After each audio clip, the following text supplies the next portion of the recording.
Bueno, muy buenas noches. Saludamos a todos nuestros amigos y hermanos en el admirable nombre de nuestro único y gran Dios, el Salvador, el Señor Jesucristo. De nuevo con ustedes aquí en su canal, Canal Pentecostal, la única verdad de Dios, para traer ya como se está volviendo costumbre y es bueno traer esos programas. Es bueno sacar de la rutina un poquito lo que se hace, ¿no? Conferencias y debates. Es bueno sacar ese de la rutina, salir de la rutina y traer programas como estos. Programas donde es una mesa redonda, es un compartir entre amigos, porque las dos personas que tengo hoy como invitados son mis amigos, son amigos míos. El uno es teólogo católico y el otro es un pastor trinitario, pero dirá, pero ¿cómo así? Dirán algunos, ¿cómo así? Si no compaginan en nada. No, mis amigos y mis hermanos, el evangelio no es de enemigos, el evangelio es de amigos, de amar, de perdonar, de, de pasar momentos agradables con los demás, aún sean, porque sí tenemos enemigos, la verdad es que sí tenemos enemigos, pero no nace de nosotros. La Biblia dice, en cuanto dependa de vosotros, está estar en paz con todos los hombres. Y en esto conocerán los hombres que son mis discípulos, en que os amáis unos a otros. Y eso es lo que hacemos aquí. Tengo un par de amigos para hacer este programa. Mire, hoy es una mesa redonda. Va a haber un teólogo católico, un pastor trinitario, amigos de este su siervo Alessandro Serrato. Y el tema que vamos a tratar en esta mesa redonda es: ¿quiénes son los salvos? ¿Quiénes son los salvos? ¿Los católicos? ¿Los trinitarios evangélicos? ¿O los unicitarios? Cada uno de nosotros va a exponer, vamos a tener dos tiempos de 10 minutos para exponer por qué consideramos que somos salvos. ¿Por qué consideramos? No va a ser un debate, va a ser vamos a decir, un intercambio de ideas, un intercambio de ideas. Y para esto voy a presentar a mis dos amigos que tengo hoy aquí para que nos ilustren por qué consideran que son salvos. Primeramente vamos a presentar a nuestro amigo Guido Rojas, teólogo católico. Guido, muy buena noche, el Señor Jesucristo te bendiga, ¿cómo estás? Gracias, Alexander. Un placer, de verdad. Es todo un honor poder compartir este espacio contigo, con el pastor Bravio Latorre. Como tú lo decías, somos amigos, cada uno de nuestras diferentes confesiones, pero hemos tenido ya una serie de compartir tanto contigo como el pastor Bravio Latorre. Y con este interesante tema, con este formato que tú planteaste, una mesa redonda, no en el plano de la apologética, en el plano de un debate, sino en el plano de un compartir, donde la audiencia, cristianos, evangélicos, católicos y pentecostales, pueden escuchar cómo desde la otra óptica de las otras iglesias cristianas, cómo es que pensamos que se logra la salvación. Entonces ese es el compartir, y espero que sea como siempre el agrado de la edificación de todos, y pidiendo siempre la iluminación del Espíritu Santo, que Él tenga la última palabra. Bendiciones y adelante, Alexander.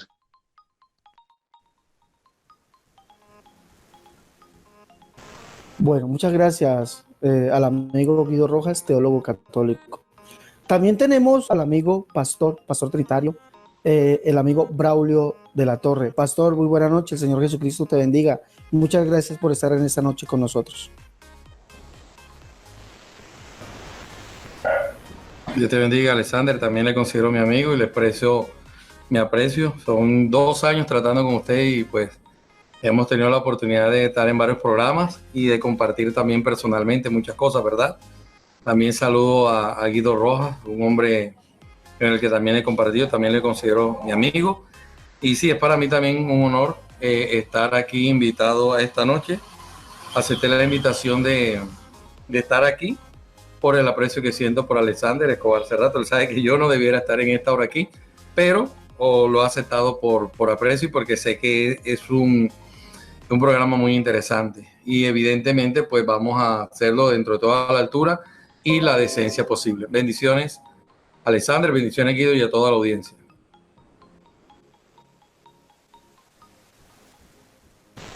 Bueno, como ya lo dijimos, vamos a tener cada uno de nosotros, cada uno de los participantes en esta mesa redonda, va a tener un tiempo o dos tiempos de 10 minutos cada uno. Un tiempo yo, un tiempo el amigo Guido Rojas y otro tiempo el pastor Braulio Latorre, en el cual vamos a exponer por qué consideramos que somos salvos. En esta ocasión me toca empezar a mí. Entonces vamos a empezar, son 10 minutos, aquí hay un cronómetro y sé que mis compañeros también van a llevar el tiempo y si de pronto me estoy excediendo, uno de ellos me dirá, Alexander ya cumplió su tiempo. Tenemos un cronómetro, entonces voy a poner el cronómetro en 0 y vamos a empezar a partir de ya, mis primeros 10 minutos. Listo. Como ya vimos, lo que se trata hoy de exponer, de explicar, es por qué consideramos que los unicitarios somos salvos. Mire, la Biblia es muy clara, muy precisa, muy concisa y muy directa en decir o dar unas pautas y unos requisitos para salvación. ¿Sí? Pautas y requisitos para salvación. Son varias pautas, varios requisitos para salvación, en los cuales podemos encontrarlo a través del Nuevo Testamento. Vamos hoy a mirar eso. Por ejemplo, el Señor Jesús dice en Juan capítulo 7, vamos a leerlo ahí, perdón, capítulo 8, verso 24, hablando de la salvación, dice esto: por eso os dije que moriré en vuestros pecados, porque si no creéis que yo soy, en vuestros pecados moriréis. ¿Sí? Ojo a esto que voy a decir. Aquí el Señor Jesucristo está siendo enfático al decirle o informarle a los judíos, ¿sí? Y por ende, porque toda la escritura dice que lo que fue escrito para nuestra enseñanza, también llega o repercute hasta nuestros días. Es enfático en decirnos que si nosotros no creemos quién es Jesús, en nuestros pecados vamos a morir. Entonces, los unicitarios hemos creído quién es Jesús o qué dice la escritura que es Jesús. Por allá en Juan 7, capítulo 7, verso 39, si no estoy mal, dice: el que crea en mí, como dice la escritura. Nosotros hemos creído en Jesús como dice la escritura. La escritura habla de Jesús evidentemente que Él es el Hijo de Dios. Eso no lo niega ningún unicitario. Él es el Hijo de Dios. En cuanto a la carne, se le dice a María, lo que es nacido de ti será llamado Hijo del Altísimo. Pero en cuanto a su divinidad, la escritura nos dice, escuche bien, quién es Jesús. Por eso dije, si vosotros no creéis que yo soy, en vuestros pecados moriréis. Hay que creer en Jesús, como dice la escritura, ¿quién es Él? ¿Quién es Él? Juan el Bautista nos dice que Jesús es el Señor, como dijo el profeta Isaías que vendría. Y el Señor que dijo el profeta Isaías que vendría es Jehová. Y eso lo creemos los unicitarios. Entonces, por eso estamos viendo ahí que es evidente que somos salvos por eso, porque creemos en el Señor, como dice las escrituras. Hemos creído quién es Él. Otro ejemplo de esto lo vemos quién es Jesús, lo vemos por ejemplo en lo que dice Mateo capítulo 1 verso 18 en adelante. Dice que evidentemente lo que nació de María, ¿sí? El cual es Jesús, dice, Él salvará al pueblo de sus pecados. Pero dice que todo eso acerca del nacimiento de Jesús aconteció para que se cumpliese lo dicho del profeta cuando dijo, ¿sí? Cuando dijo, he aquí el Señor os dará señal. O sea, está hablando de Isaías capítulo 7, verso 14, donde dice que el Señor mismo dará señal. La Virgen concebirá y dará a luz un hijo y llamará su nombre Emanuel. ¿Quién es ese que nacería o nació de María? Es uno llamado Emanuel, que significa Dios con nosotros. Y el Dios con nosotros, el cual dijo el profeta Isaías que estaría, es Jehová, el cual es el Padre. Recuerde que Isaías 7:14 dice, el Señor mismo os dará señal. Y para Isaías solamente hay un Señor. Y ese único Señor dijo que Él mismo vendría y estaría aquí, se haría presente para salvarnos. Entonces vemos que evidentemente nosotros, los unicitarios, creemos en Jesús como dice la escritura. O sea, creemos quién es Él. Por lo tanto, nuestros pecados han sido perdonados y tenemos salvación. Otro ejemplo para saber quién es Jesús, lo vemos cuando vienen los reyes magos, que se le llama así. Le dicen a Herodes, ¿dónde está el rey de los judíos? Porque hemos venido a adorarle. Escuche bien, ¿dónde está el rey de los judíos que hemos venido a adorarle? ¿Sí? ¿Quién es ese rey de los judíos que dijo que vendría? Isaías capítulo 33, verso 22 dice, porque Jehová es nuestro juez, Jehová es nuestro legislador, Jehová es nuestro rey, Él mismo nos salvará, Él mismo nos salvará. Y recuerde, dice nuestro rey, Jehová es nuestro rey, Él mismo nos salvará. Y Jehová promete mismo venir naciendo, como lo dice Isaías 7, 14 y lo dice Isaías capítulo 60, verso 1 y 2 en la antigua versión, donde dice que Jehová nacerá. Ahí lo dice, porque aquí que tinieblas cubrirán la tierra y oscuridad los pueblos, mas sobre ti nacerá Jehová y sobre ti será visto su rostro. Y dice el verso 16, y conocerá todo hombre que yo Jehová soy el Salvador tuyo y Redentor tuyo, el fuerte de Jacob. Pero Zacarías capítulo 9, verso 6 dice, decía la hija de Sión, ¿sí? Decía la hija de Sión, he aquí tu rey viene a ti, oiga bien, he aquí tu rey viene a ti, justo, manso, humilde, y cabalgando sobre un pollino hijo de asna. El verso 14 dice, y Jehová será visto sobre ellos. Y el verso 16 dice, y Jehová los salvará. Sí, entonces vemos que ese rey es Jehová, que él mismo prometió venir naciendo para venir a salvarnos. Y eso lo creemos nosotros los unicitarios. Por eso dice la escritura, si vosotros no creéis que yo soy, en vuestros pecados moriréis. El que crea en mí, como dice la escritura. Hay que creer en Jesús como dice la escritura. ¿Quién es Jesús?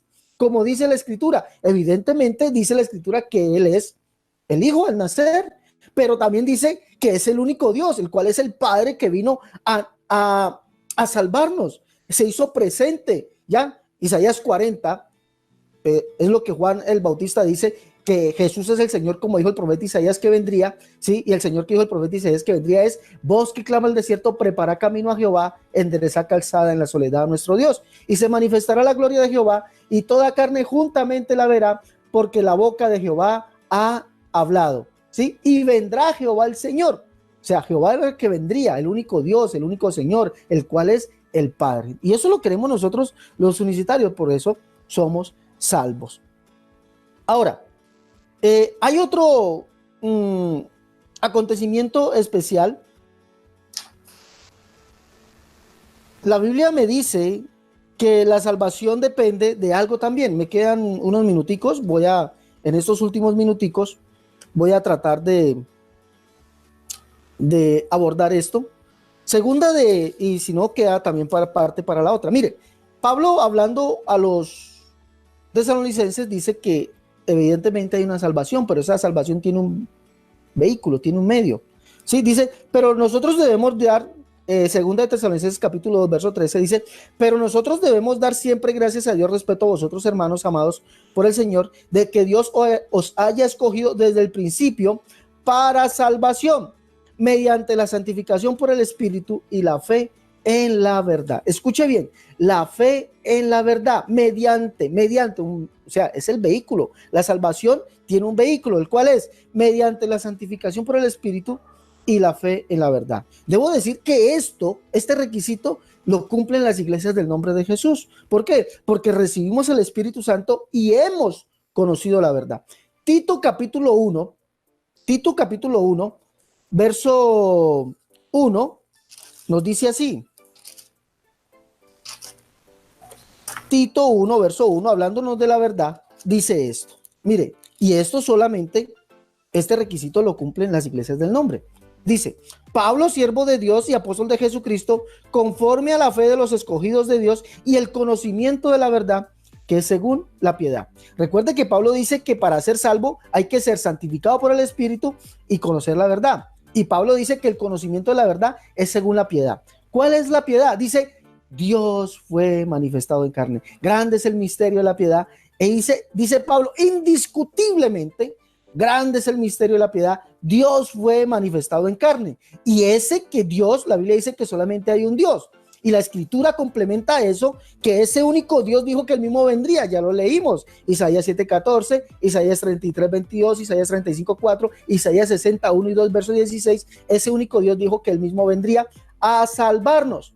Y por eso dice ahí, grande es el misterio de la piedad, Dios fue manifestado en carne, ese único Dios. Este requisito lo cumplimos nosotros, las iglesias del nombre. Por eso podemos decir, sin lugar a equivocarnos, que somos salvos, porque Pablo está diciendo que fuimos escogidos para salvación desde el principio, mediante la santificación por el Espíritu y la fe en la verdad. La fe en la verdad, ¿qué es la verdad? Pablo dice muy claramente, el conocimiento de la verdad que es conforme a la piedad. Dios fue manifestado en carne. Y nosotros creemos eso, que hay un solo Dios, un único Dios, indivisible, que no se puede dividir, que Él mismo es el Padre en la creación, Hijo en la redención y Espíritu Santo en la santificación de la iglesia, y ese único Dios vino a salvarnos, o sea, se manifestó en carne, y esta es la verdad que es indiscutible, el cual es conforme a la piedad. Y según el diccionario Strong, piedad es el plan del evangelio, o sea, el plan del anuncio del evangelio. Y recordemos que ese plan o ese anuncio empezó desde Isaías diciendo, sí, cuál hermosos son los pies de aquel que anuncia buenas nuevas. ¿Cuáles eran esas buenas nuevas? Dios mismo vendrá y os salvará, y eso lo creemos nosotros. Ese misterio de la piedad lo creemos nosotros, y por eso nos consideramos o somos salvos. Hasta aquí mis 10 minutos.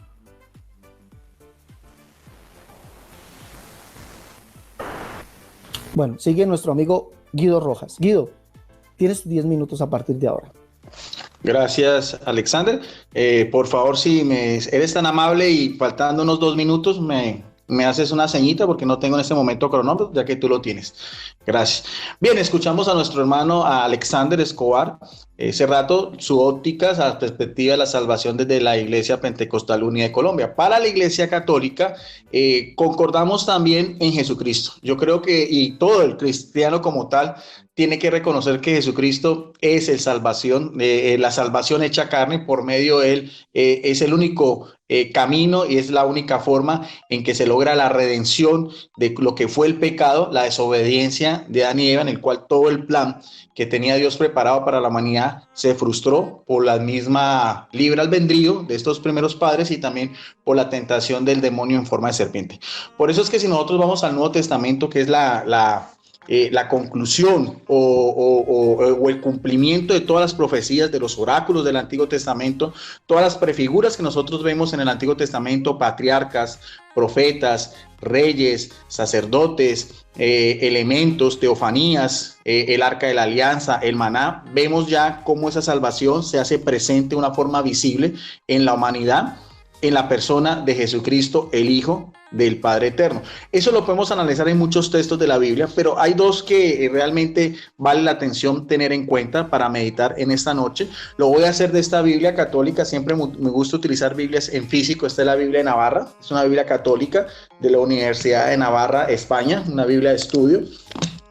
Pero igual, las mismas citas bíblicas aparecen en cualquier ejemplar de la misma, sea católica o evangélica. Hay un texto muy importante, muy conocido por todos nosotros, es llamado por los biblistas y por los teólogos como el mini evangelio. El término evangelio viene del griego evangelium, que quiere decir anuncio de salvación, una proclamación, algo que es alegre, una noticia gozosa. Y lo encontramos en el capítulo 3 de Juan, en el versículo 16, es una perícopa, o sea, un versículo bíblico muy importante que realmente refleja en sí lo que es el tratado de la salvación de una manera muy corta. Dice el apóstol y evangelista Juan, que es llamado el teólogo en su evangelio, dice tanto, o en otras partes dice de tal manera, o sea, de tal manera, tanto fue el amor del Padre por la humanidad, dice que le entregó a la humanidad a su Hijo unigénito, y aparece el término unigénito, que en griego es monogenes, o sea, el único en un género, el único en la especie, el único que tiene la misma divinidad del Padre, por eso es unigénito. ¿Para que qué? Para que todo el que crea en él no perezca, sino que tenga ¿qué? Lo que estamos hablando aquí, lo que tenga.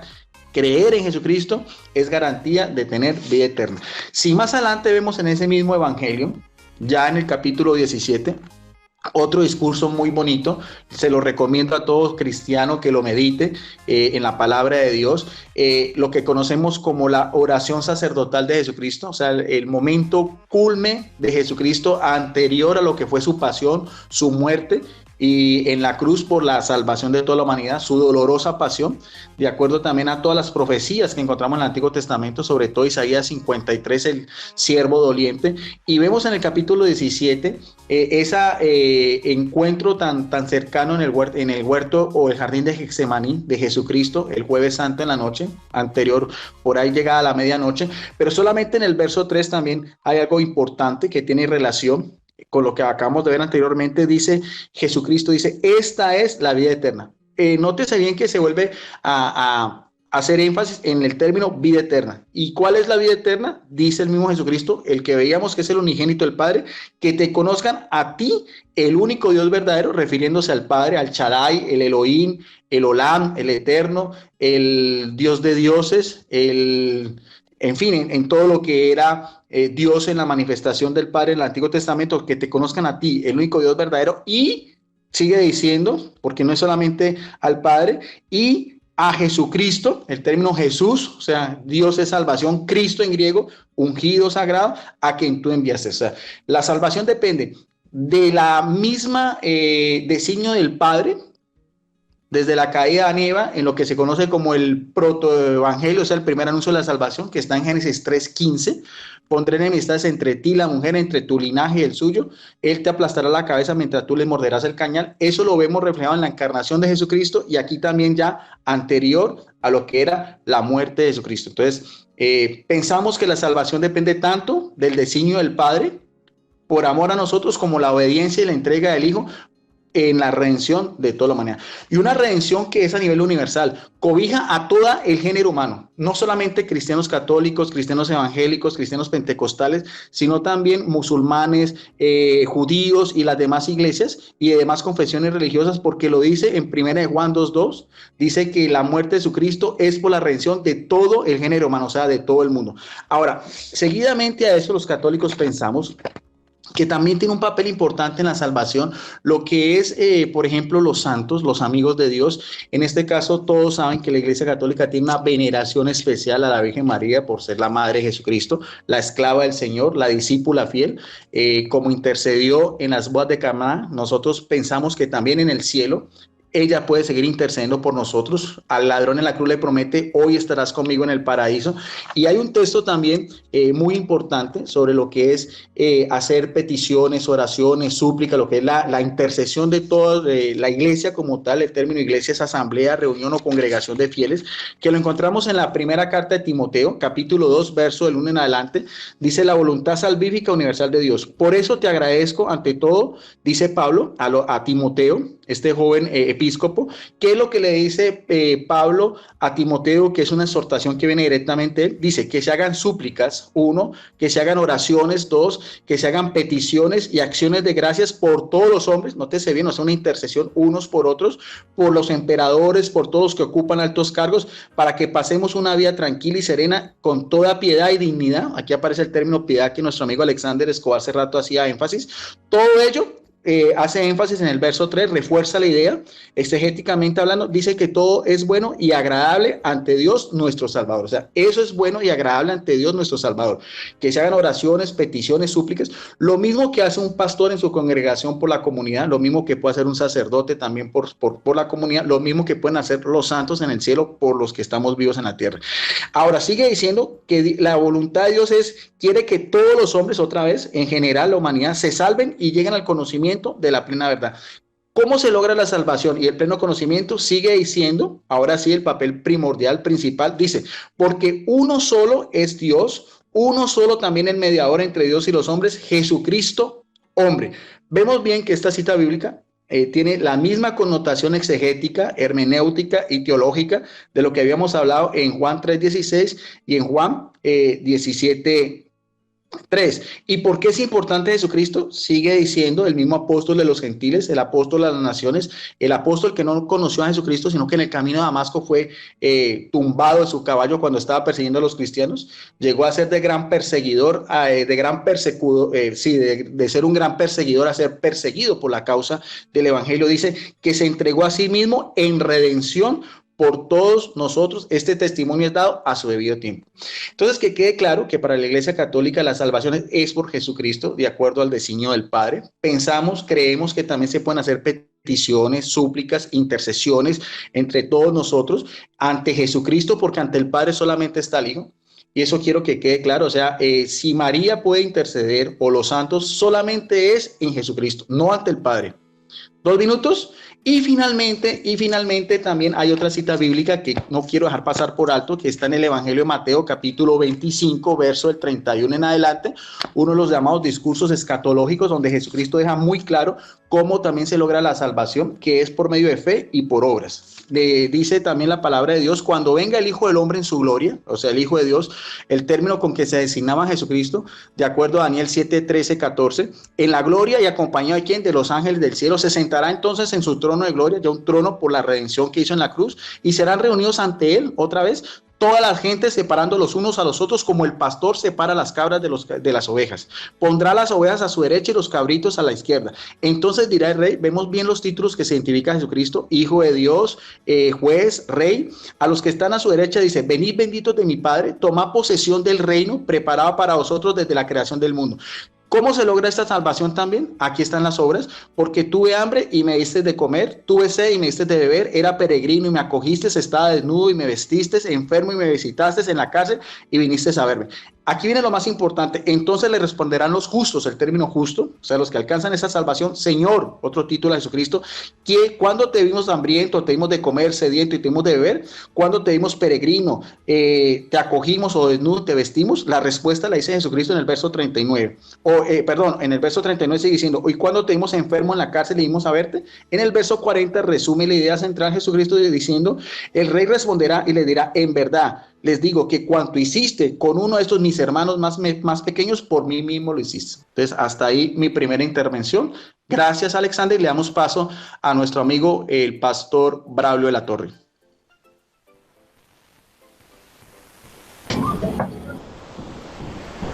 Gloria a Dios, ¿me escuchan, muchachos? ¿Sí? ¿Me oyen? Sí, pastor, se le escucha. Bueno, sí, gloria a Dios. Estoy empezando a las 8:33 minutos exactamente. Bueno, gracias por la intervención de Alexander y gracias por la intervención de Guido Rojas. Quiero hablar sobre la vida eterna y que sea la misma palabra del Señor la que nos define quién tiene la vida eterna. Toda persona, pertenezca a cualquier religión o toda persona pertenezca a cualquier credo, debe preocuparse sinceramente por la vida eterna. Juan capítulo 17, verso 1 al 3 dice la escritura: estas cosas habló Jesús y levantando los ojos al cielo dijo: Padre, la hora ha llegado, glorifica a tu Hijo, para que también tu Hijo te glorifique a ti. Como le has dado potestad sobre toda carne, para que dé vida eterna a todos los que le diste. Y esta es la vida eterna, que te conozcan a ti, el único Dios verdadero, y a Jesucristo, a quien has enviado. Ahí Jesucristo resume en el verso 3 lo que es la vida eterna. Pero hay que tener en cuenta que antes de Jesucristo decir que en el Padre, que el único Dios verdadero es el Padre, y que la vida eterna está en el Padre y en Jesucristo, dígase bien, Jesucristo primero elevó sus ojos al cielo. No podemos creer que Jesucristo estaba hablando consigo mismo.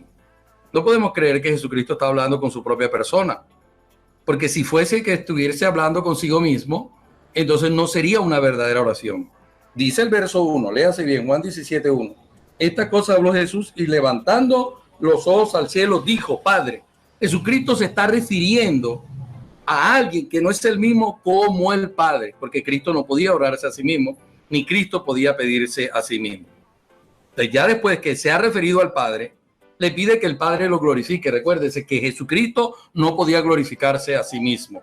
Juan capítulo 8, verso 54, Jesucristo dice: si yo me glorifico a mí mismo, mi gloria no es nada. Mi Padre es el que me glorifica. Juan capítulo 8, verso 54. Porque Jesucristo no podía orarse a sí mismo, porque Jesucristo no podía glorificarse a sí mismo. Desde ahí estamos viendo evidentemente la interrelación entre el Padre y Jesús como dos personas distintas en profunda comunión, y eso Jesucristo ya lo había declarado anteriormente en Juan capítulo 10, verso 30. Entonces, ¿dónde está la vida eterna? Como primera medida, en conocer a Dios, al Padre como el único Dios verdadero, y a Jesucristo.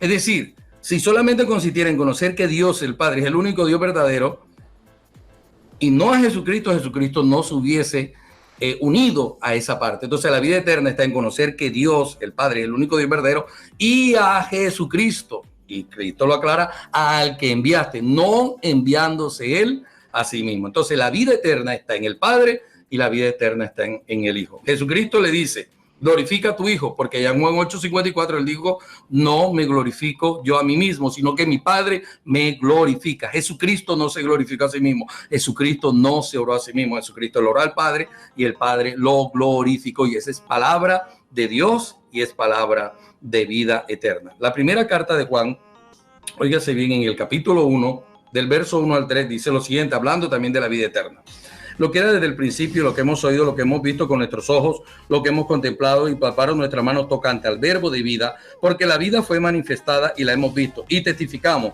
y os anunciamos la vida eterna la anunciamos, la cual estaba con el Padre y se nos manifestó. esa vida eterna estaba con el Padre y se manifestó. Y sin embargo, el Padre siempre permaneció y ha permanecido en los cielos, mas su Hijo Jesucristo vino a la tierra. Entonces, ¿qué nos dice ahora? Gloria sea al Señor, el verso 3. Lo que hemos visto y oído, eso os anunciamos, para que también nosotros tengáis comunión, para que vosotros, tengáis comunión con nosotros, y nuestra comunión verdaderamente es con el Padre y con su Hijo Jesucristo. La comunión apostólica y la vida eterna enseñada por los apóstoles es la comunión con el Padre y la comunión con su Hijo.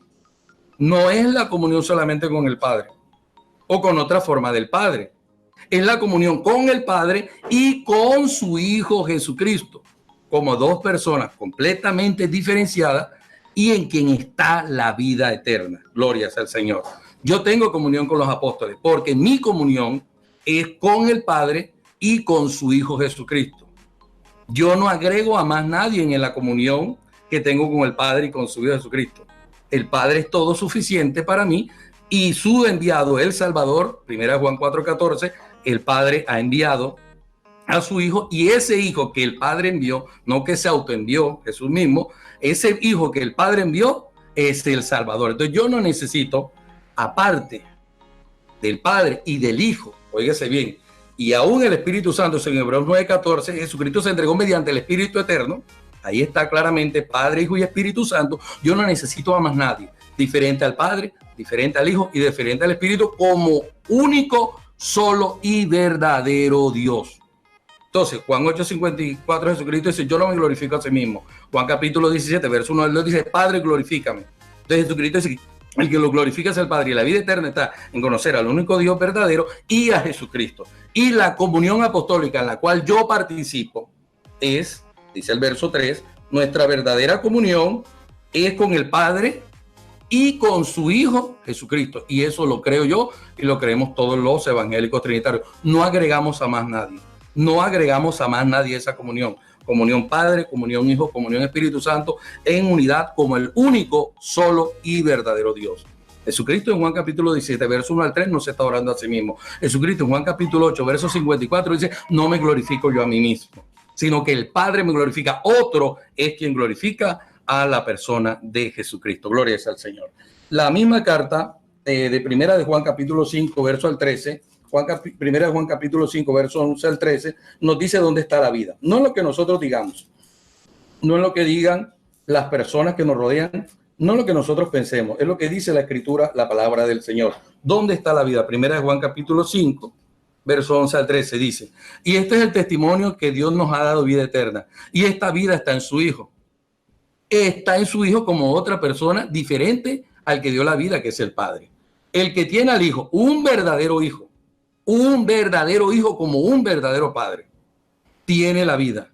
El que no tiene al Hijo, un verdadero Hijo de Dios, no tiene la vida. Yo creo que el Padre es completamente diferente al Hijo, como la Escritura lo relata cientos y cientos de veces, ya que Jesucristo se refirió al Padre en oración. No podía estar orándose a sí mismo, oiga bien.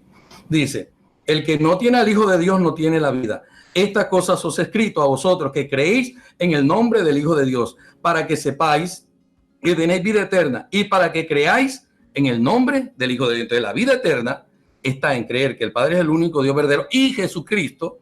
La vida está en tener comunión verdadera con el Padre y con Jesucristo. La comunión verdadera está en creer en un verdadero Hijo y en un verdadero Padre. Hechos capítulo 4, verso 12 nos dice que no hay otro nombre dado a los hombres en el cual podemos ser salvos. ¿Quién dio ese nombre? Ese nombre evidentemente lo dio el Padre. No se lo dio Jesucristo a sí mismo. El Padre se lo dio, el Padre se lo entregó. Óigame bien. Entonces no hay otro nombre que se pueda agregar. No hay otro nombre, solamente Jesucristo. Nadie más entregado, bendito sea el nombre del Señor, entregado por el Padre. Muchas gracias, Alexandre. Efesios capítulo 2, verso 8 al 10 nos dice que no somos salvos por obra. Y ahí la expresión es contundente. No se puede agregar nada a la salvación de Jesucristo. No hay salvación más obra. Porque si agregamos obras a la salvación, decimos que la salvación y la redención que tenemos en Cristo Jesús no fue suficiente, entonces hay que agregarle. Porque no somos salvos por obras, sino por gracia. Ahora, en el verso 10 dice, para que andemos en buenas obras. Pero cuando ya tenemos la salvación. Porque Isaías dijo que nuestras obras sin vida eterna y sin Dios son trapo de inmundicia. Efesios capítulo 2, verso 8 nos dice, no por obras para que nadie se gloríe. Bendito sea el nombre de Cristo Jesús de Nazaret. Creo que me queda un minuto. En el primer libro a los Tesalonicenses, capítulo 5, verso 9, voy a ver si alcanzo a leerlo, gloria sea al Señor, nos dice que la salvación solamente viene por Jesucristo. Y si nos dice que la salvación solamente viene por Jesucristo, no podemos agregarle a nadie, absolutamente al nombre de Cristo. Termino con esto, porque no nos ha puesto Dios para ira, sino para alcanzar salvación por medio de nuestro Señor Jesucristo, por el vehículo, por el canal de Jesucristo, única y exclusivamente Cristo Jesús. ¿Pero quién lo puso? Dios el Padre. No se puso él a sí mismo, solo un nombre en el cual podemos ser salvos. No hay otro nombre, no hay obras que agregar, solamente en el Padre, en el Hijo, y ese Hijo se entregó, según Hebreos 9:14, eternamente por el Espíritu Santo a Dios el Padre. Muchas gracias, compañeros. Te queda casi un minuto, pastor. ¿Cómo dice Alexander? Le queda casi un minuto. Ah, bueno, gloria sea el nombre del Señor.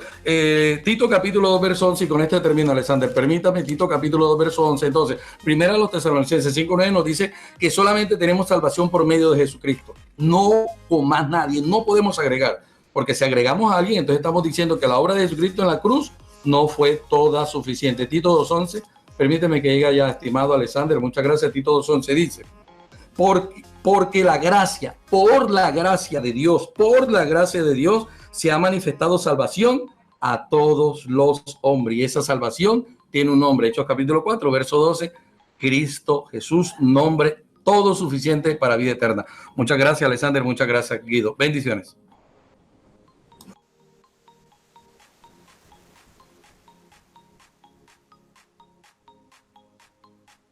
Bueno, pastor, muchas gracias. Vamos a parar el cronómetro. Reiniciamos y empiezo mis últimos 10 minutos. Bueno, hemos escuchado atentamente al amigo Guido Rojas, hemos escuchado atentamente al pastor Braulio Latorre dar sus argumentos. Pero yo quisiera, en base a lo que han dicho, y han tocado dos textos que yo voy a tocar también. Ambos han tocado el texto que voy a tocar. Pero en base a lo que ha dicho el pastor Braulio nos ha dado la razón a los universitarios. Dice, porque no nos ha puesto Dios para ira, sino para alcanzar salvación por medio de nuestro Señor Jesucristo. O sea, en ningún otro nombre hay salvación, dice la Escritura. Y eso lo creemos los universitarios. Por eso nos llaman Jesús solos. No hay otro medio para alcanzar salvación. La Biblia no habla del Padre, del Hijo y del Espíritu Santo. No habla de eso. No hay otro medio. Bueno, ya hemos visto que la Biblia nos dice que somos salvos, porque estamos hablando de Biblia. La Biblia nos dice que somos salvos por medio del conocimiento de la verdad. Cuando miramos eso, ¿cuál es el conocimiento de la verdad? Todos estaremos en el conocimiento de la verdad. Recuerde que Pablo dice que la voluntad de Dios es que todos los hombres se salven y vengan al conocimiento de la verdad. Vengan a ese conocimiento de la verdad. Pero mire, hay algo que también es notorio en las mismas palabras de Pablo.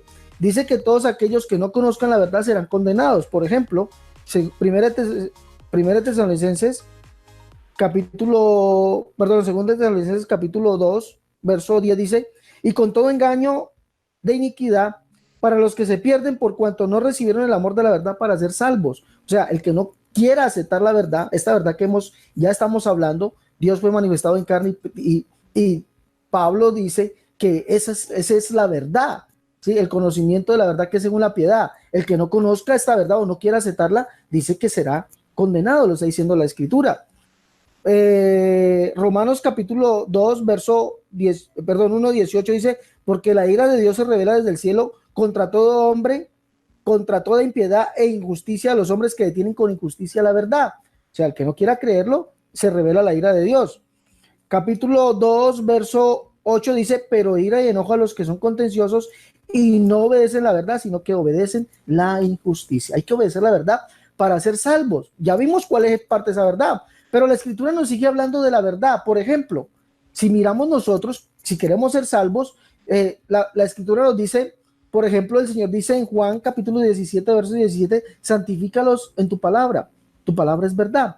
¿Cuál es esa verdad? Por ejemplo, el Señor dice Isaías capítulo 25, verso 1, dice, tus consejos antiguos son verdad. Mire, no todos están en esa verdad. No todos están en esa verdad. Tus consejos antiguos son verdad. ¿Cuáles son esos consejos antiguos? Si usted, el Señor lo tiene dicho desde el principio, Isaías 45, verso 21, Isaías 46, verso 9 y 10, se lo tiene dicho desde el principio. ¿Qué tiene dicho desde el principio? Que Él es el único Dios y que aparte de Él no hay otro. Que además de Él no hay otro. ¿Sí? No hay otro. Entonces, cuando nosotros dividimos a Dios en tres dioses, Padre es Dios, Hijo es Dios y Espíritu Santo es Dios, no estamos en la verdad. No estamos, porque tus dichos antiguos son verdad, dice la Escritura. ¿Sí? ¿Y cuáles son dichos antiguos? El Señor lo tiene dicho desde el principio. Es más, la Escritura lo declara en Deuteronomio capítulo 4, verso 35 y verso 39, cómo se manifiesta Dios a Israel diciéndole ya que Jehová es Dios arriba en el cielo, abajo en la tierra y no hay otro.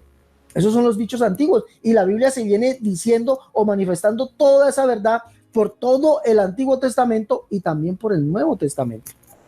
¿Sí? Ahora, recuerde que al Señor Jesucristo le preguntaron acerca de cuál es el principal o el primer mandamiento. El Señor lo dijo muy claramente. Oye Israel, el Señor nuestro Dios, el Señor uno es. ¿Dónde encuentra usted eso? Marcos capítulo 12, verso 28 al 32. Dice que se acerca a él un escriba que le había oído disputar y le dijo, bien maestro, pero no le dijo que solamente estaba bien, sino dijo, verdad has dicho que Dios es uno y no hay otro además de él. Esa es la verdad por la cual el hombre tiene, ¿ya? O es la única verdad por la cual el hombre es salvo, porque la Biblia nos dice estrictamente que Dios quiere que todos los hombres sean salvos y vengan al conocimiento de la verdad y que la verdad es el vehículo para la salvación, como ya lo leímos en 2 Tesalonicenses 2:13. ¿Sí? Ahí dice que es verdad, pero no solamente se queda en esa verdad. Recuerde que ya leímos 1 Timoteo 3:16, donde dice que Dios fue manifestado en carne, y Pablo dice que ese es el conocimiento de la verdad, la piedad. Pero no solamente se queda allí. Isaías capítulo 45, si usted lee allí atentamente, nos muestra cuál es esa verdad. O sea, la Biblia, Pablo no se inventó eso. Dios fue manifestado en carne, Pablo no se lo inventó. Miremos, Isaías capítulo 45, mire lo que nos dice allí y nos está hablando de la verdad. Nos está hablando de la verdad en el siervo, o sea, en Jesucristo. Pablo dice en Romanos capítulo 15, verso 8, dice que Jesucristo vino a ser siervo de la circuncisión para mostrarnos la verdad de Dios. Escuche bien, para mostrarnos la verdad de Dios. Y esta es la verdad. Mire, así dice Jehová, Isaías 45:14, hablando esto del siervo y el siervo de Jesús, pero mire la declaración que hace. Así dice Jehová, el trabajo de Egipto, las mercaderías de Etiopía y los sabeos hombres de elevada estatura, se pasarán a ti, serán tuyos e irán en pos de ti, se pasarán con grillos y te harán reverencia y te suplicarán diciendo, ciertamente, o sea, esto es verdad, ciertamente en ti está Dios, le dirán al siervo, ciertamente en ti está Dios y no hay otro además de Dios, o no hay otro fuera de Dios. Eso significa aquí la palabra plen, en el griego, que significa además, y no hay otro además de Dios. Miren lo que dice aquí, le dicen al siervo, verdaderamente, tú eres Dios que te encubres, Dios de Israel que salvas. Y el Dios de Israel, según Éxodo 5:1, Éxodo 32:27, Jeremías 28:2 y 14, Ezequiel 44:2, ya, Malaquías 2:16, el Dios de Israel es Jehová, el cual es el único Dios, el cual es el Padre. Y mire lo que le dicen al siervo, verdaderamente tú eres Dios que te encubres, Dios de Israel que salvas. Isaías 43:10 también nos dice lo mismo, pero mire lo que dice desde el verso 9, la última parte dice, ya, oigan y digan, ¿qué? Oigan y digan lo que viene a continuación, verdad es, vosotros sois mis testigos, dice Jehová, y mi siervo, mi país, mi hijo, que yo escogí, esto es verdad. ¿Qué es verdad? Esto es verdad.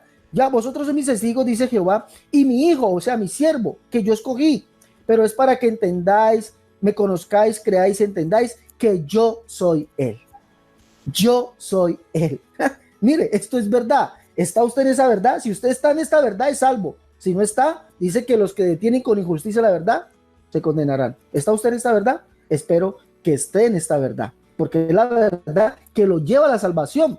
No hay otra verdad. Por eso Pablo dice el conocimiento de la piedad que según, el conocimiento de la verdad que es según la piedad. Y la piedad es el plan de salvación, o sea, el plan de salvación del evangelio. Ese es la piedad. Y Dios instituyó todo este plan para venir a salvarnos. Recuerde que Efesios capítulo 1, verso 9 dice que Dios se propuso algo en sí mismo, Este es su plan de salvación. ¿Está usted en este plan? ¿Sí? ¿Lo cree? Está en la verdad. Es salvo. Si no está, desafortunadamente, no, mi querido amigo. No, no está, no es salvo. Ahora,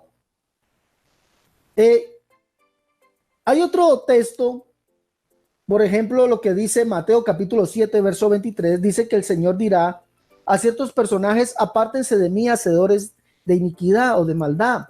Sí, eso lo dice el Señor en Juan 7, 23. Pero ahí la palabra es anomías. ¿Qué quiere decir anomías? Mire, nosotros tenemos que ponerle serio cuidado a esto. Anomías significa el que infringe la ley, o sea, el que infringe los mandamientos de Dios. ¿Sí? Los hacedores de iniquidad no es solamente un asesino, un ladrón, un mentiroso, un fornicario, un adúltero, no, el que hace iniquidad, anomías, y que ese que hace iniquidad es el que no obedece la ley de Dios, o sea, los mandamientos. Y recuerde que el principal mandamiento es: oye Israel, el Señor nuestro Dios, el Señor uno es. No es tres, no es dos, sino uno es. Si usted no obedece ese mandamiento, es un hacedor de iniquidad. Ahora, tanto Braulio como Guido tocaron Juan 17:3, que te conozcan a ti, el único Dios verdadero, y a Jesucristo quien has enviado. Recuerden, ustedes, si nosotros creemos que verdaderamente Dios es único, o sea, eso lo creemos, la unicidad, estamos en la salvación. Los demás no creen eso, no creen que Dios sea único, y está hablando del Padre. Recuerden que para los demás, ¿sí? Creen que Dios son tres: el Padre es Dios, el Hijo es Dios y el Espíritu Santo es Dios. Pero Jesús está diciendo que te conozcan a ti, el único Dios verdadero, y a Jesucristo. Eso lo creemos nosotros. ¿Y quién es Jesucristo? La Escritura dice que Él es el único Dios, ¿sí? Judas 25, 1 Timoteo 1:17. También dice que Jesús es el Señor, como dijo el profeta Isaías que vendría. Juan capítulo 1, verso 19 al 23. Y el Señor que dijo el profeta Isaías que vendría es Jehová. Y Jesús dijo que el que lo veía a Él, literalmente ve al Padre, porque así lo está diciendo, dando cumplimiento a lo que dicen los profetas. Por lo tanto, nosotros los universitarios cumplimos ese requisito. Creemos que en Jesucristo, ¿sí? ¿Quién es Él? Y creemos que Dios es único, y el único Dios vino a salvarnos. Bueno, hasta aquí mis últimos 10 minutos. Por favor, siga el amigo Guido Rojas. Gracias, Alexander. Nuevamente te pido entonces que faltando 2 minutos me hagas la seña que tú ya estés llevando el cronómetro. Bueno, ya en mi última intervención voy entonces a hacer como primero un recuento de lo que hice en la primera exposición. Queda claro que para la Iglesia Católica, así lo confesamos también en la oración que nos identifica, en nuestra liturgia dominical, la oración del credo, creemos en el Padre y creemos en el Hijo. Di 2 citas bíblicas muy importantes, en el cual el Padre manda a su Hijo, Jesucristo, y sobre todo una connotación que es unigénito, explicándolo desde el griego. También hice acotación de que se pueden hacer oraciones, peticiones, intercesiones unos por otros ante el Hijo y ante el Padre solamente Jesucristo. Y también hice énfasis en un discurso del juicio final, tal vez el que usted puede encontrar los exégetas y los teólogos, los biblistas, en lo que es toda la escatología, sobre todo Mateo 24, 25, el texto más importante en el cual Jesucristo dice que va a venir como rey a juzgar por obras en el sentido del amor al prójimo.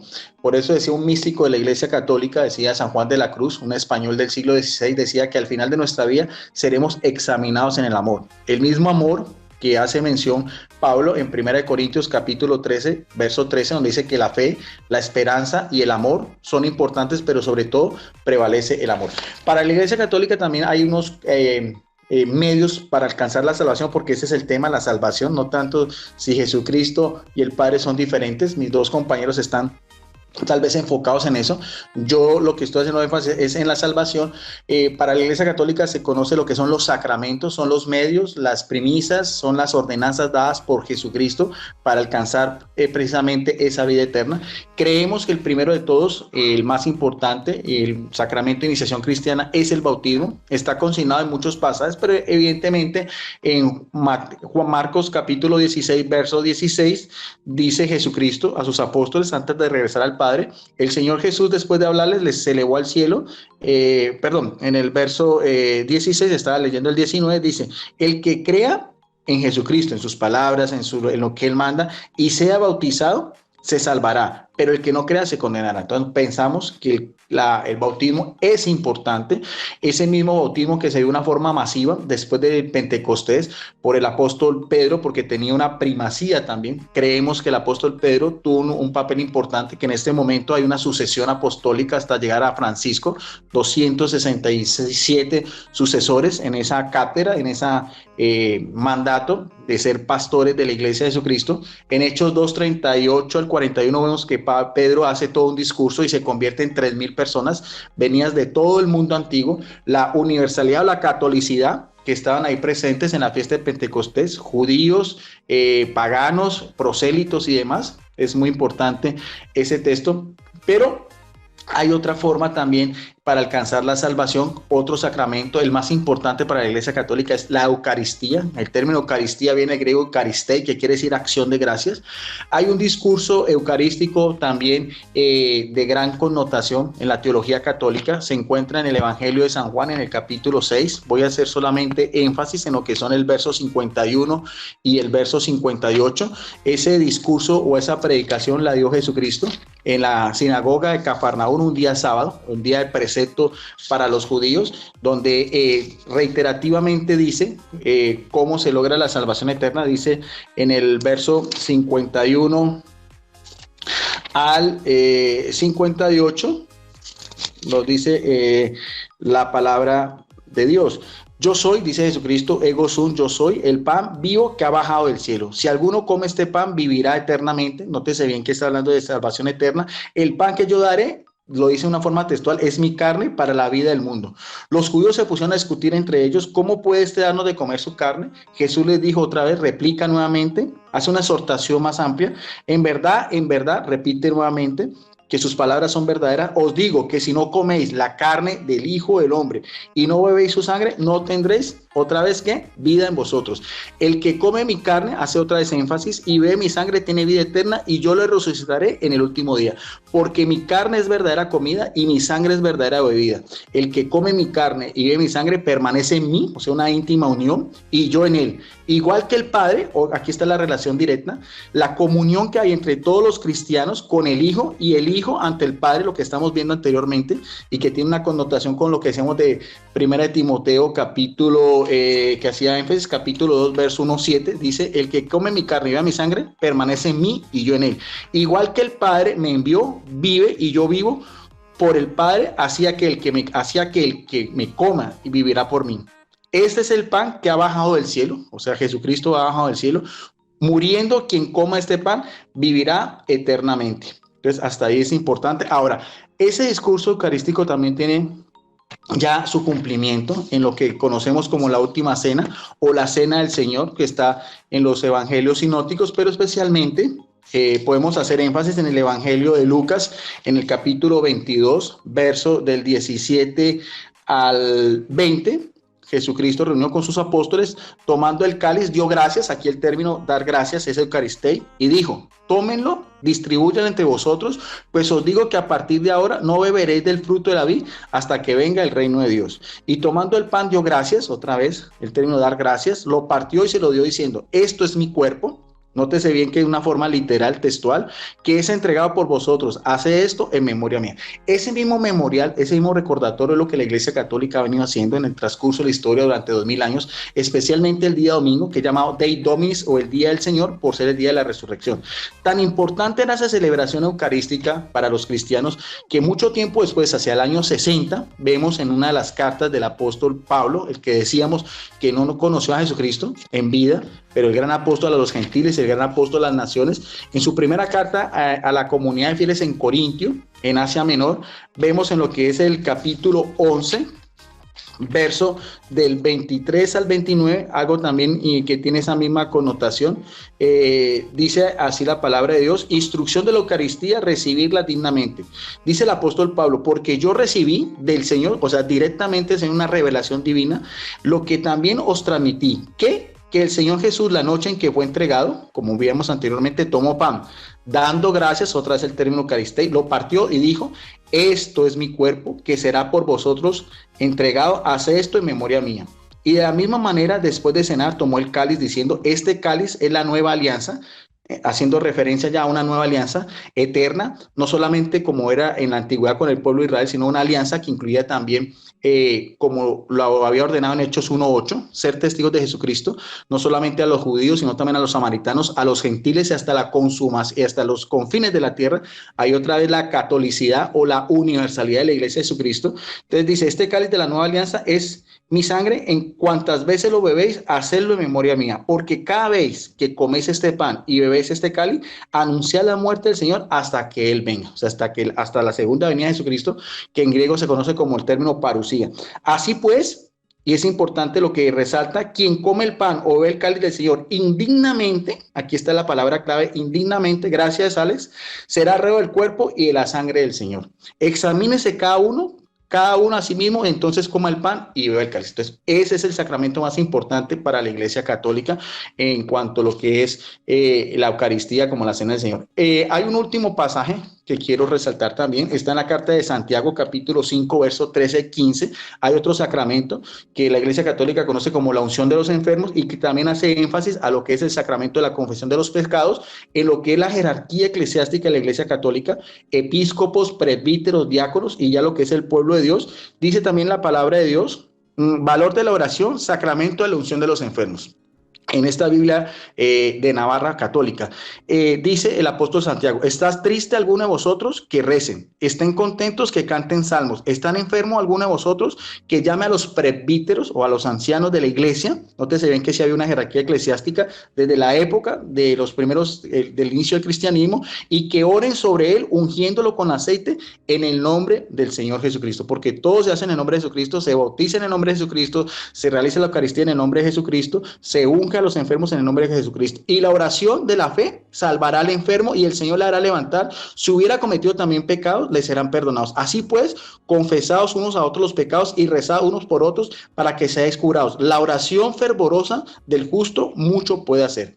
Entonces, hasta ahí era mi intervención, haciendo énfasis en la importancia de la bautismo, de la Eucaristía, de la unción de los enfermos y la confesión de los pecados. Adelante, damos entonces paso a la última intervención de nuestro amigo el pastor Braulio de la Torre. Damos gloria al maravilloso nombre de Cristo Jesús de Nazaret. Muchas gracias, Alexander. Muchas gracias, Guido.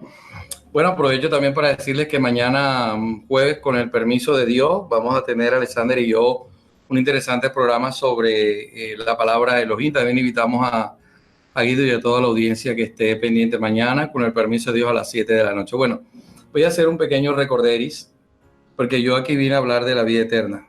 La vida eterna no por conclusiones humanas, sino por lo que Jesucristo clara y literalmente dice. Juan capítulo 17, verso 1 al 3, dice que él orando, Jesucristo orando al Padre, hablando al Padre, dirigiéndose al Padre, dijo, te conozcan a ti, el único Dios verdadero, y a Jesucristo. Jesucristo, que desde mismo dijo en 29 veces, clara y literalmente, el Padre me envió. En la primera carta de Juan, capítulo 1, verso 1 al 3, y sobre todo el verso 3, dice, nuestra verdadera comunión, y esa comunión es de vida eterna. Óigase bien, porque yo aquí vine a hablar de vida eterna literal, lo que dice literalmente la vida eterna, es con el Padre y con su Jesucristo. Esa es la comunión apostólica. En esa comunión hay la interrelación de dos personas, Padre e Hijo, sin agregar a más nadie.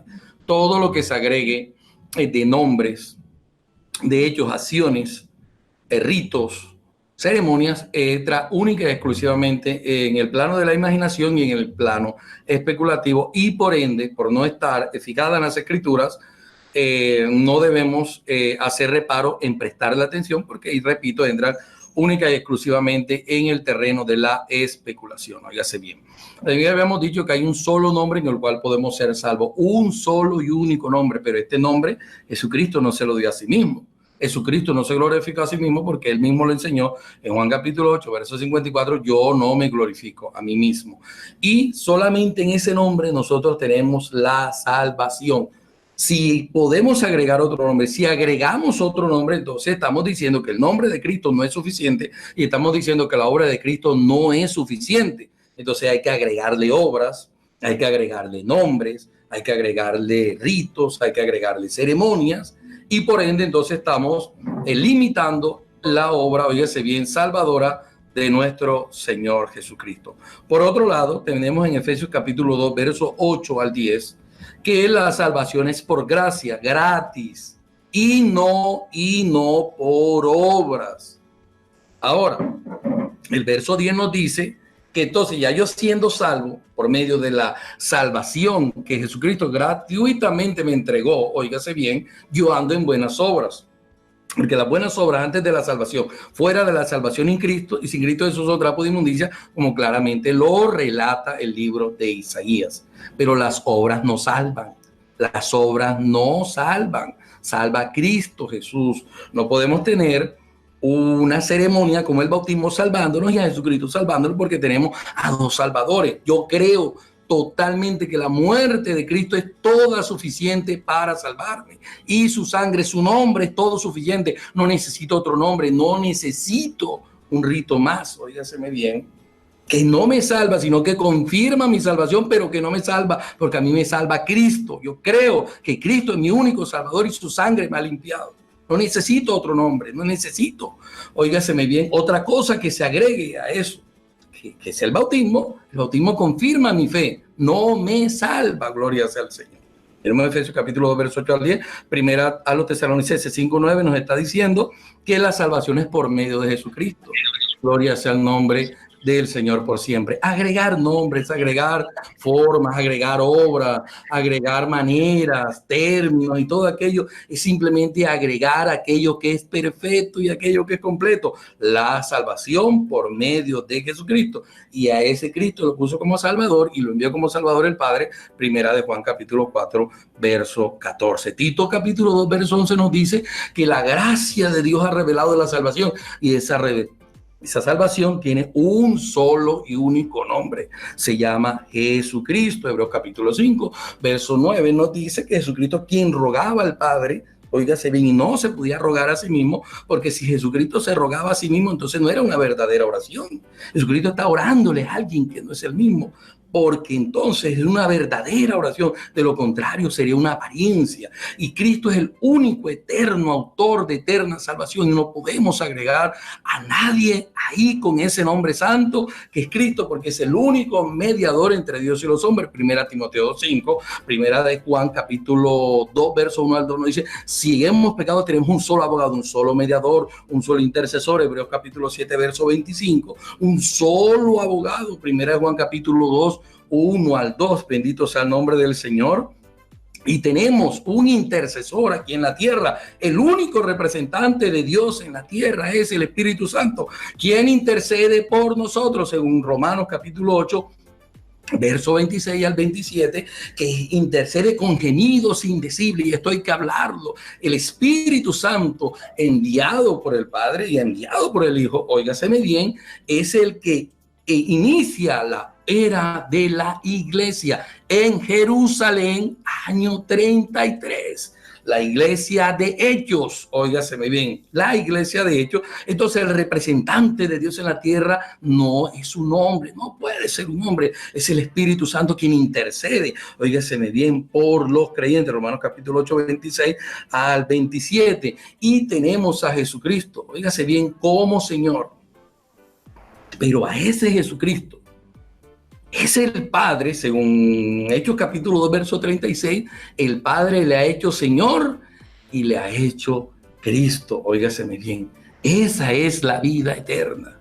La vida eterna que logró Jesucristo mediante su muerte y su resurrección por nosotros, porque dice Primera Corintios capítulo 15, verso 17, si no recuerdo mal, no estoy el verso 17, que si Cristo no resucitó, nuestra fe sería vana. Entonces hay salvación por medio de la muerte de Jesucristo, y hay salvación por medio de la resurrección de Jesucristo. Óigase bien. Entonces, agregar a la muerte de Jesucristo nombres, obras, ritos, es desconocer que su obra es totalmente suficiente. Creo, repito, creo, y aquí no hablo como pastor, hablo como hombre, creo, óigaseme bien, que la obra de Jesucristo es todo suficiente para salvarnos. No puedo creer que a nombres de Cristo voy a agregar otro nombre. Hechos 4, 11 al 12 dice: un solo nombre dado a los hombres bajo la tierra. Y no puedo creer, óigaseme bien, que a mí un rito me va a salvar, porque a mí me salvó Jesucristo. cuando yo estuve triste, cuando estuve vacío, cuando yo era un ateo, cuando yo era un hombre sin paz, sin esperanza, cuando yo fui un hombre que tuve religión, pero no tuve a Dios. A mí me salvó Jesucristo, y desde el momento en que creí en Él, contra de la razón, del raciocinio, de la filosofía, Él ese día me salvó.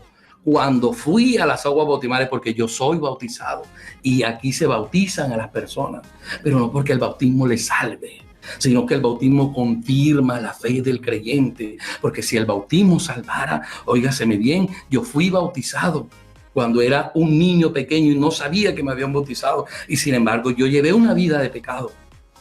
Y vemos muchas personas que hoy en día también son bautizadas y sin embargo llevan una vida de pecados.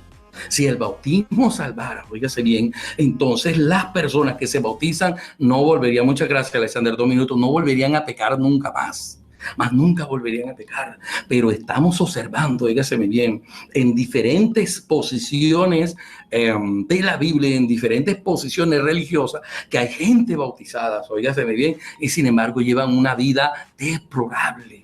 Dice Tito, Tito 1:16 dicen conocer a Dios, pero con sus hechos lo niegan. Demas fue bautizado y sin embargo Pablo dijo, Demas me abandonó amando más este mundo. Si el bautismo salvara, óigaseme bien, si el bautismo salvara, todos los bautizados llevaran una vida recta y una vida pura, ninguno se apartara, ninguno infringiera las normas de Dios. Óigaseme bien, si el bautismo salvara, bastara bautizarse y entonces llevar una vida sin precaución, pero la Biblia nos dice, óigaseme bien, el que perseverare hasta el fin será salvo. ¿Y quién lo dijo? Lo dijo la persona de Jesucristo. Que dijo Pablo, yo no creo haberlo alcanzado, de Filipenses capítulo 3, verso 13, verso 12, 13 hasta hablando, sino que prosigo al llamamiento, a la meta, sigo al blanco, y ya Pablo era bautizado. Y Pablo, óigaseme bien, le habla a los corintios y les dice quienes eran bautizados y quienes tomaban la cena del Señor. Sin embargo, encontró en ellos muchas acciones que iban en contra de la voluntad de Dios. Creo que Jesucristo es mi único Salvador. Creo totalmente que ese es el nombre en el cual hay salvación. Creo que el bautismo confirma mi fe, pero no me salva, óigaseme bien. Y creo que hay que perseverar hasta el fin, velando en el Espíritu y andando en santidad para retener la vida eterna. Dios te bendiga, Alexander. Dios te bendiga, Guido. Muchas gracias.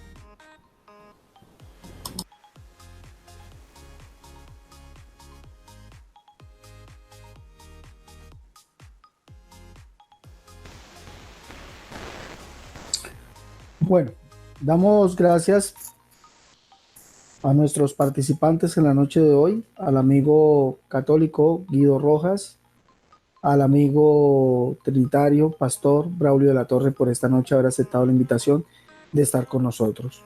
Pero antes de despedirnos, déjenme hacerle una invitación a todos los hermanos, a los hermanos de la Iglesia del Nombre. Estamos en una, digámoslo así, en una pequeña convocatoria de que ustedes ayuden a este canal, Canal Pentecostal, la única verdad de Dios, a renovar sus equipos. Tenemos 2 equipos de 2 computadores, 2 laptops, 2 PC, como le quieran llamar, que ya están obsoletos. Necesitamos cambiarlos.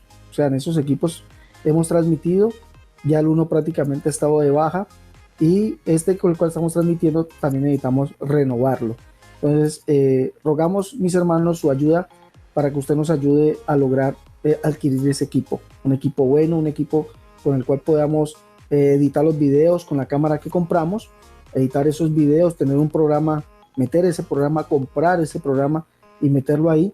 Y también necesitamos para la cámara que compramos, ya la mostré hace unos días, en los próximos días voy a volver a mostrarla.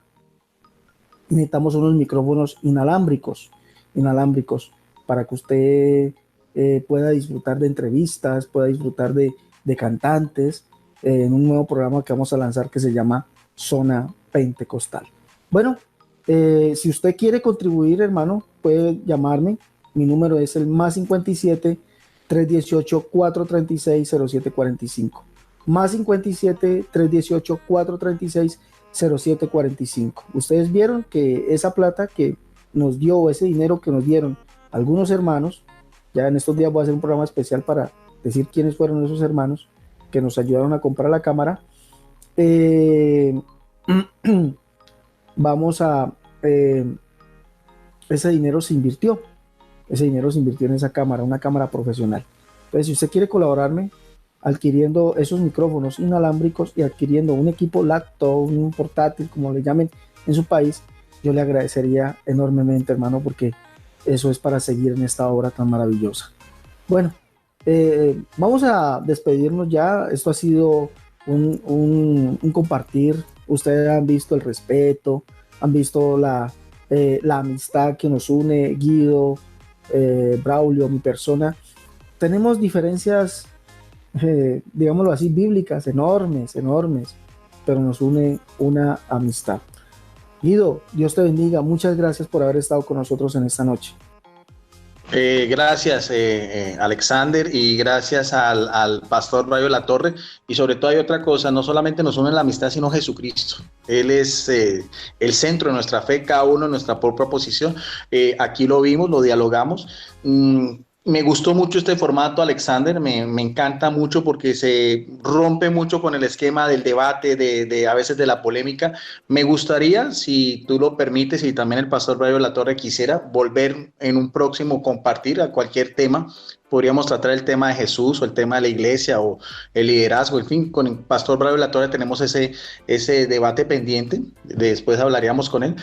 No siendo más por el momento, me despido de ustedes. Este compartir también, también lo vamos a pasar en nuestro canal en YouTube que se llama Videos Apologética Católica, y también tenemos nuestro grupo en Facebook, al cual invito también al pastor Braulio Latorre y a nuestro hermano apologista Alexander Escobar Cerrato, que llama en Facebook Debates Cristianos Católicos versus otros cristianos. No siendo más por el momento, bendiciones para ustedes. Quedamos en la paz, en el amor de nuestro gran Dios y Salvador Jesucristo. Adelante. Bueno, gracias, Guido. De verdad que sí. Usted sabe que estamos abiertos siempre al diálogo, siempre a exponer. Usted sabe que aquí usted es bienvenido, igual como el pastor Braulio Latorre. Pastor, muchas gracias por haber aceptado la invitación en esta noche. Sé que usted es una persona muy ocupada, que dejó de lado su obligación pastoral para estar con nosotros el día de hoy. Le agradezco eso y gracias por haber aceptado la invitación. El Señor Jesús le bendiga. Dios te bendiga, Alexander. Dios te bendiga, Guido. Y bueno, y esa misma impresión de Guido, ha sido muy agradable el compartimiento, ha sido muy respetuoso, ha sido muy interesante. Es para mí un honor haber estado aquí. Le doy gracias a Guido, le doy gracias también a usted, Alexander. Y bueno, si me necesitaren otro día también, pues sería para mí grandioso estar con ustedes compartiendo una vez más. Y bueno, Alexander, con la ayuda de Dios, con el permiso del Señor, estemos mañana a las 7 de la noche aquí en ese compartimiento sobre Elohim. Dios les bendiga, Alexander, y Dios te bendiga, Guido, y a toda la audiencia. Muy amables, muy amables. Bueno, como ustedes lo han escuchado de boca del pastor Braulio Latorre, el día de mañana, jueves 27 de junio, 7 de la noche, hora de Colombia, tendremos un debate. Vamos a tener un debate. Ese debate es sobre el término hebreo, la palabra hebrea Elohim. Si la palabra hebrea Elohim apoya la pluralidad de personas o la Trinidad. Eso es lo que vamos a tratar el día de mañana. Bueno, sin ser más, se despide de ustedes su amigo y hermano Alexander Escobar Cerrato, administrador